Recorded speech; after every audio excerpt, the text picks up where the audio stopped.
Class 7 third unit test ভূগোল Europe মহাদেশ থেকে একটা 5 নম্বরের প্রশ্ন কিন্তু পরীক্ষায় থাকবেই।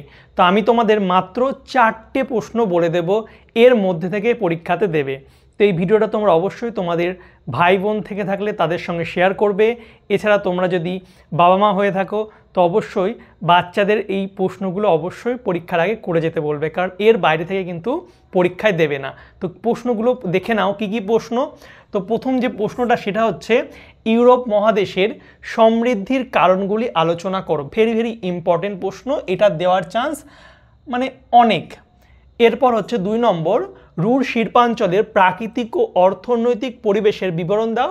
এর সঙ্গে চাইলে তোমরা এই প্রশ্নটা পড়ে রাখতে পারো, রুর শিল্পাঞ্চল গড়ে ওঠার কারণ লেখো। তারপরে 3 নাম্বার, পোল্ডার ভূমি কি, পোল্ডার ভূমি কিভাবে তৈরি করা হয়, অথবা এটাও পড়ে রাখতে পারো, পোল্ডার ভূমির অর্থনৈতিক পরিবেশ সম্পর্কে আলোচনা করো। এবং আমাদের লাস্ট প্রশ্ন, লন্ডন অববাহিকার প্রাকৃতিক পরিবেশ সম্পর্কে যা জানো লেখো। তো এই 4টে প্রশ্ন তোমরা ভালো করে তৈরি করো, এর বাইরে তোমাদের পরীক্ষায় কিন্তু দেবে না। তো ভিডিওটা অবশ্যই বেশি বেশি করে শেয়ার করো, আর অন্য কোনো চ্যাপ্টারের সাজেশান লাগলে সেটাও কমেন্ট করে আমাকে জানাবে, তাহলে আমি কিন্তু তোমাদের জন্য সেই চ্যাপ্টারের ভিডিও নিয়ে তাড়াতাড়ি কিন্তু আসবো।